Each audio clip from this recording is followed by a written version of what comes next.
എനിക്കൊപ്പം ഈ കള്ളാക്കുറിച്ചി ഈ കരുണാപുരം കോളനിയിൽ തന്നെ കഴിയുന്ന മുരുകൻ ചേരുന്നുണ്ട്. മുരുകൻ്റെ വീട്ടിൽ മാത്രം 4 പേർക്കാണ് ജീവൻ നഷ്ടമായത്. ആരെല്ലാം ഇരുന്നിട്ട്? எங்கள் அப்பா, எங்கள் அத்தை, எங்கள் பாட்டி, எங்கள் மாமா. എങ്ങൂടെ വരുന്നില്ല.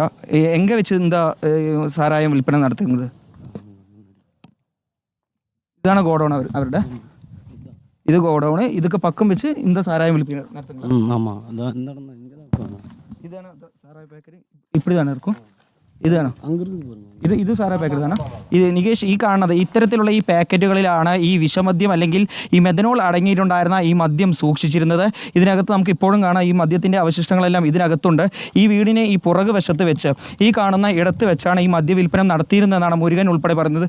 മുരുകൻ ഇങ്ങ വെച്ചതാണ്. இங்கே உட்காந்து தான் விற்பாங்க, இந்த இடத்துல தான் விற்பாங்க. அங்கே பாருங்க லைனாக இருக்குது பாருங்க சாராய பாக்கெட்டு.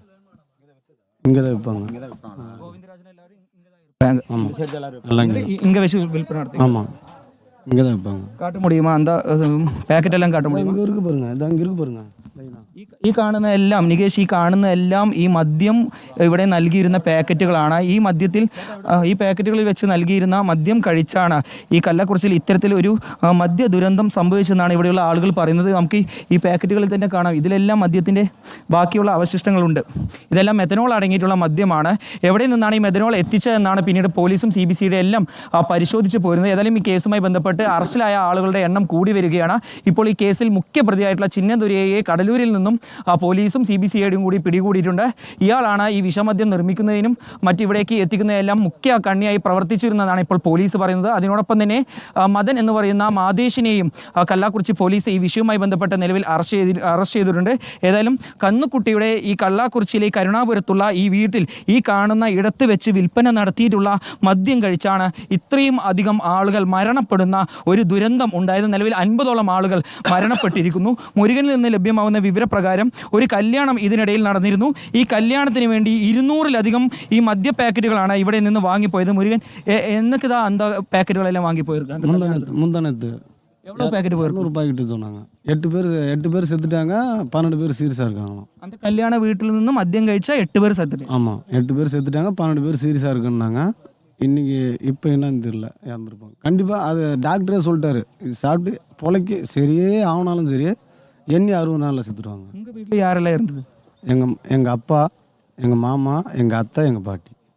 മുരുകൻ്റെ വീട്ടിൽ മാത്രം 4 ജീവനുകളാണ് ഈ വിഷമദ്യം കഴിച്ചുകൊണ്ട് നഷ്ടമായത്. നിരവധി തവണ ഈ മുരുകൻ ഉൾപ്പെടെ പറയുന്നത് നിരവധി തവണ ഈ കാര്യങ്ങളെല്ലാം അധികാരികളെ അറിയിച്ചിരുന്നു. തൊട്ടപ്പുറത്താണ് ഈ കരുണാപുരം കോളനിയുമായും മതിൽ പങ്കിടുന്നത് ഈ കല്ലാക്കുറിച്ചിയിലെ കോടതിയും അതുപോലെ തന്നെ പോലീസ് സ്റ്റേഷനുമെല്ലാം കരുണാപുരം കോളനിയുമായാണ് മതിൽ പങ്കിടുന്നത്. അവർക്കെല്ലാം കൃത്യമായി ഈ കാര്യങ്ങളെല്ലാം അറിയിച്ചിരുന്നു ഇവിടെയുള്ള ആളുകൾ. പക്ഷേ ആരും തന്നെ ഒരു നടപടി കൃത്യമായി സ്വീകരിച്ചില്ല. അന്ന് സ്വീകരിച്ചിരുന്നെങ്കിൽ ഇത്തരത്തിലൊരു മദ്യ ദുരന്തം ഈ കല്ലാക്കുറിച്ചി മേഖലയിൽ ഈ കരുണാപുരത്ത് ഉണ്ടാവുമായിരുന്നില്ല എന്നാണ് നാട്ടുകാർ പറയുന്നത്. ഏകദേശം 25-ലധികം ആളുകൾക്ക് കരുണാപുരത്ത് മാത്രം ജീവൻ നഷ്ടമായിട്ടുണ്ട്. നമ്മളിപ്പോൾ സംസാരിച്ച മുരുകൻ്റെ പോലെ ഒരു വീട്ടിൽ മാത്രം 2ഉം അതുപോലെ തന്നെ 4ഉം മരണങ്ങൾ സംഭവിച്ച വീടുകൾ ഈ കരുണാപുരത്തിൻ്റെ അല്പസമയം മുമ്പ് കോർപ്പറേഷനിലെ ഉദ്യോഗസ്ഥർ ഇവിടേക്ക് എത്തിയിരുന്നു. അവർ ഇവിടെ ഉണ്ടായിരുന്ന ബാക്കി ഈ മദ്യം മെഥനോൾ അടങ്ങിയിട്ടുണ്ടായിരുന്ന ഈ മദ്യത്തിൻ്റെ ശേഖരം അല്പസമയം മുമ്പ് ഇവിടെ നിന്ന് പിടിച്ചുകൊണ്ടുപോയി. ഇന്നലെ ഈ ഗോവിന്ദരാജിനെ പിടികൂടുമ്പോൾ ഇവരുടെ ഈ വീട്ടിൽ നിന്ന് 200 ലിറ്റർ ഈ വിഷാംശമടങ്ങിയ മദ്യമാണ് ഈ വീട്ടിൽ നമ്മൾ അല്പസമയം മുമ്പ് കണ്ട ഈ ഓല കൊണ്ട് മേനിട്ടുള്ള ഈ ഗോഡൗണിൽ ഉണ്ടായിരുന്നത്. ഏതായാലും ഇപ്പോൾ മുരുകനിൽ നിന്ന് നമുക്ക് മനസ്സിലാക്കാൻ സാധിച്ചിട്ടുള്ളത് 200 പാക്കറ്റുകൾ 2 ദിവസം മുമ്പ് ഈ ഗോവിന്ദരാജൻ വിൽപ്പന നടത്തിയിരുന്നു. അത് സമീപത്ത് തന്നെയുള്ള ഒരു കല്യാണ ചടങ്ങിലേക്കാണ് കൊണ്ടുപോയിട്ടുള്ളത്.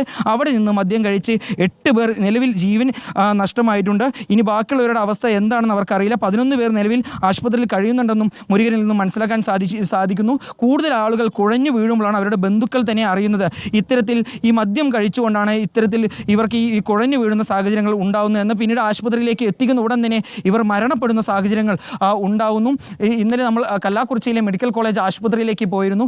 അവിടെയെല്ലാം ആളുകളെ ആശുപത്രിയിലേക്ക് ആംബുലൻസുകളിൽ കൊണ്ട് ഇറക്കുമ്പോൾ തന്നെ ഡോക്ടർമാർ ഈ മരണം സ്ഥിരീകരിക്കുന്ന സാഹചര്യത്തിലേക്ക് കടക്കുകയായിരുന്നു. ഏതായാലും ഈ ഗോവിന്ദരാജൻ നടത്തിയിരുന്ന ഈ കാണുന്ന ഓലയും ഷീറ്റും കൊണ്ടെല്ലാം മെയിനായിട്ടുള്ള ഈ വീടിൽ അല്ലെങ്കിൽ ഈ ഗോഡൗണിൽ വിറ്റ മദ്യം കഴിച്ചാണ് ഇത്രയും വലിയൊരു ദുരന്തം ഈ കല്ലാക്കുറിച്ചിയിൽ ഉണ്ടായതെന്നാണ് നമുക്ക് മനസ്സിലാക്കാൻ സാധിച്ചിട്ടുള്ളത്. നിലവിൽ ഇതുവരെയുള്ള വിവരപ്രകാരം 50-ലധികം ആളുകൾ മരണപ്പെട്ടിരിക്കുന്നു. 100-ലധികം ആളുകൾ നൽകുന്നത്. കള്ളാക്കുറിച്ചിയിൽ ഉണ്ടായിട്ടുള്ള മദ്യ ദുരന്തത്തിൽ ജീവൻ നഷ്ടപ്പെട്ടവരുടെ എണ്ണം വർദ്ധിക്കുകയാണ്. ഇക്ബാൽ അറക്കൽ.